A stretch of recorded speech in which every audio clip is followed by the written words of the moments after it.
3-ші сыныпқа арналған 2-ші 90 бойынша жиынтық бағалау тапсырмасы. 1-ші есепті шығар. Асханаға 54 кг көкөніс әкелінді. Оның 6-дан 1 бөлігі түскі асқа жұмсалды. Түскі асқа неше килограмм көкөніс жұмсалды? Әкелінді барлығы 54 кг көкөніс. Жұмсалды оның 6-дан 1 бөлігі. Яғни біз 54-ті 6-ға бөліп, оны 1-ге көбейтеміз. 54-ті 6-ға бөлсек 9. Сонда жауабы 9 килограмм көкөніс әкелінді. Екінші есеп амалдардың орында. 208 см қосылған 4 дециметр 7 см тең болады. Біз дециметрді сантиметрге түрлендіріп алайық. 1 дециметрде 10 сантиметр болса, 4 дециметрде 40 сантиметр бар. 208 сантиметрге 47 сантиметрді қоссақ, 255 сантиметр болады. Келесі екінші есеп 5 метр 3 дециметр 8 сантиметр. Азайту 6 дециметр 4 сантиметр тең болады нешеге? Біз дециметрді тағы сантиметрге айландырып аламыз. Метрді сантиметрге айландырамыз. 1 метрде 100 сантиметр болса, 538 сантиметрден азайтамыз 64 сантиметрді тең болады. 474 сантиметр. Үшінші есеп кестені толтыр. Тіктөртбұрыштың ауданы 8 сантиметр. Тіктөртбұрыштың ені 9 сантиметр. Табу керек тіктөртбұрыштың ауданын. Ауданды тапқанда біз А қабырғасы мен Б қабырғасын көбейтеміз. Яғни 8 пен 9-ды көбейтсек 72 болады. Тіктөртбұрыштың ауданы 72 сантиметр квадрат болады екен. Келесі есепте тіктөртбұрыштың ұзындығы 8 дециметр, тіктөртбұрыштың ені белгісіз. Тіктөртбұрыштың ауданы 64 дециметр квадрат.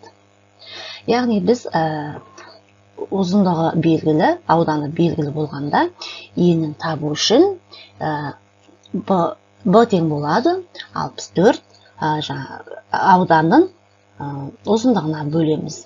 64-ті 8-ге бөлеміз. Сонда тіктөртбұрыштың ені 8 дециметр болады екен. Келесі есепте тіктөртбұрыштың ұзындығы белгісіз. А қабырғасы белгісіз, ал ені белгілі. Б қабырғасы 6 метр. Ал тіктөртбұрыштың ауданы 42 метр квадрат.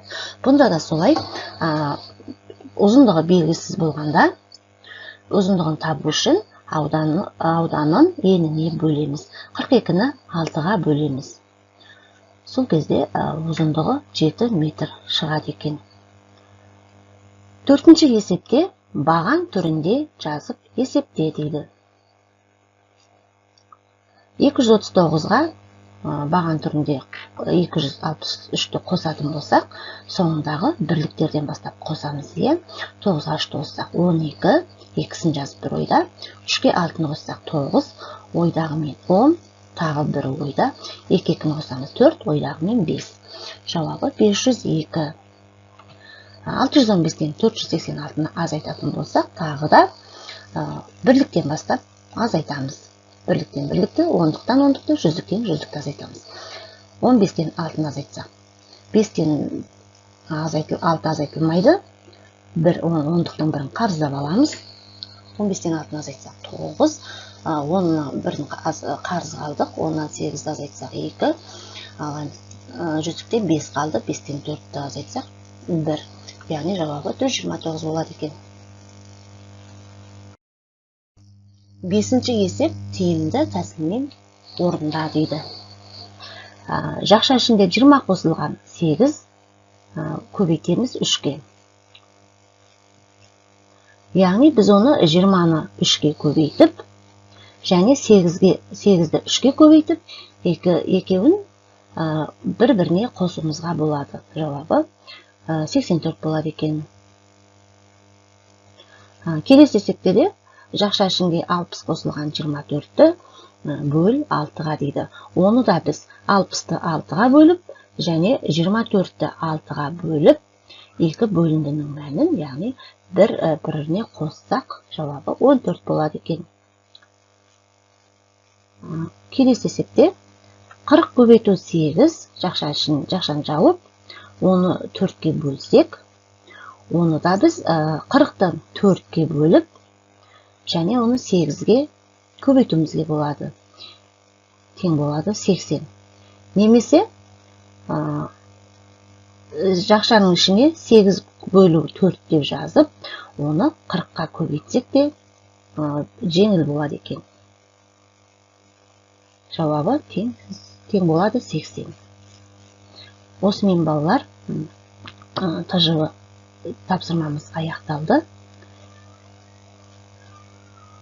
Сау болыңдар.